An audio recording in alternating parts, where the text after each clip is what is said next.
शहीद मीर मुर्तज़ा भुट्टो के फर्जंद ज़ुल्फ़कार भुट्टो जूनियर जो चवण है तो मुल्क में लाक़ानूनियत वधी वई आहे। को भी शहरी महफूज़ नाहे। नई पार्टी जो मंशूर अवामी मफ़ादन के नज़र में रखी ठाहींदा। ज़ुल्फ़कार भुट्टो जूनियर रते देरे पहुंची लजालो टबाल क़तल थियल नींगरी के वारसन सां ताज़ियत कई। उन मौके ते मीडिया सां ॻाल्हाईंदे ज़ुल्फ़कार भुट्टो जूनियर चयो त मुल्क में लाक़ानूनियत वधी वई आहे। को भी शहरी महफूज़ नाहे। हुन चयो त नई पार्टी जो मंशूर अवामी मफ़ादन के नज़र में रखंदे ठाहींदा। संदसि चयो त नई पार्टी वफ़ाक़ परस्त हूंदी पर सूबनि जी ख़ुदमुख़्तियारी जी ॻाल्हि खे तरजीह ॾिनी वेंदी। अहम ख़बर खां अवां खे हिकु भेरो ॿीहर आगाही ॾींदा हलूं। शहीद मीर मुर्तज़ा भुट्टो जे फर्ज़ंद ज़ुल्फ़कार भुट्टो जूनियर जो चवणु आहे त मुल्क में लाक़ानूनियत वधी वई आहे। को भी शहरी महफूज़ नाहे। नई पार्टी जो मंशूर अवामी मफ़ादन के नज़र में रखी ठाहींदा। ज़ुल्फ़कार भुट्टो जूनियर रते देरे पहुंची लजालो टबाल क़तल थियल नींगरी जे वारसनि सां ताज़ियत कई। उन मौके ते ॻाल्हाईंदे ज़ुल्फ़कार भुट्टो जूनियर चयो त मुल्क में लाक़ानूनियत वधी वई आहे। को भी शहरी महफूज़ नाहे।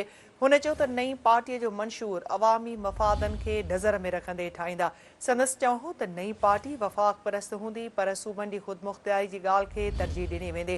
अहम ख़बर खां हिकु भेरो ॿीहर अवां खे आगाही ॾींदा हलूं त शहीद मीर मुर्तज़ा भुट्टो जे फर्ज़ंद ज़ुल्फ़कार भुट्टो जूनियर जो चवणु आहे त मुल्क में लाक़ानूनियत वधी वई आहे। को भी शहरी महफूज़ नाहे। नई पार्टी जो मंशूर अवामी मफ़ादन के नज़र में रखे ठाहींदा। ज़ुल्फ़कार भुट्टो जूनियर रते देरे पहुची लजालो टबाद क़तल थियल नींगरे जे वारसनि सां ताज़ियत कई। उन मौके ते मीडिया सां ॻाल्हाईंदे ज़ुल्फ़कार भुट्टो जूनियर चयो त मुल्क में लाक़ानूनियत वधी वई आहे। वधीक अपडेट्स लाइ असां राब्तो कयो आहे सिंध टीवी न्यूज़ जे रिपोर्टर गुलबार शेख सां। जी गुलबार, आगाही ॾिजो हिन हवाले सां वधीक छा चवणो ज़ुल्फ़कार भुट्टो जूनियर जो? अॼु जूनियर ज़ुल्फ़कार अली भुट्टो रतोदरो पहुची करे ऐं कुझु ॾियार अॻु रतोदरो जे कंबर नाके में भरिसां जेको आहे सो इज्तिमाही लॼालूट जो शिकार बणियल दुआ अबड़ो जे वारसनि सां दुआ अबड़ो जी ताज़ियत कई आहे। ऐं उन मौके ते मीडिया सां ॻाल्हाईंदे जूनियर ज़ुल्फ़कार अली भुट्टो चयो आहे त दुआ अबड़ो हिकु एबनॉर्मल न्याणी हुई ऐं उन सां ईअं इज्तिमाही लॼालूट थियण बैदि वारसनि खे अञा ताईं इंसाफ़ न मिली सघियो आहे। ऐं हिन मुल्क जे अंदरि जेकी डिसेबल पर्सन्स आहिनि उन्हनि खे बुनियादी हक़ त नथा मिलनि पर जंहिं तक मां हीउ वाक़ियो थियो आहे उहो अहम सियासी हवाले सां अहम तक आहे।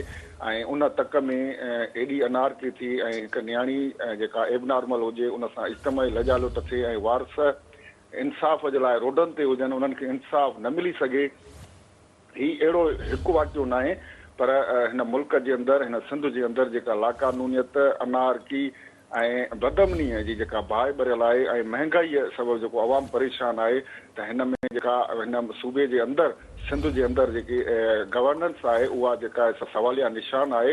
हिन मुल्क में गुड गवर्नेंस न आहे रही ऐं ख़ासि तौर ते जनरल ज़ियालक जे दौर खां वठी जेका आइन जी जेका शिकिल बिगाड़ी वई आहे ऐं हिन वक़्तु जेका शवी तरमीम थी उन खां पोइ हुन मुल्क जो आइन उहो आइन न आहे रहियो जंहिंमें अवाम खे बुनियादी हक़ मिली सघनि। हिकु सवाल जे जवाब में जूनियर ज़ुल्फ़कार अली भुट्टो इहो चयो आहे त हू जेकी नई पार्टी ठाहे थो ऐं या नई पार्टीअ जो बुनियादु विझण जो मुख्य सबबु इहो ई आहे त पीपल्स पार्टी शहीद भुट्टो जे मंशूर खे हिकु नई शिकिल ॾेई करे उहा पार्टी ठाही वेंदी जेका वफ़ाक़ परस्त पार्टी हूंदी पर सूबनि खे ख़ुदि मुख़्तियारीअ जी ॻाल्हि ज़रूरु कई वेंदी ऐं उनखे अवलियत बुनियाद ते उन मंशूर में शामिलु कयो वेंदो जीअं सूबनि खे ख़ुदि मुख़्तियारी मिली सघे। ख़ासि तौर ते सिंध बलोचिस्तान जे अंदरि जेका अहसास महरूमी पैदा थी आहे उन अहसास महरूमीअ खे ख़तमु करण जे लाइ हीअ नई पार्टी तश्कील ॾिए थो जंहिंमें नौजवाननि खे वधि खां वधि शिरकत करण जी हिन दावत पिणु ॾिनी आहे।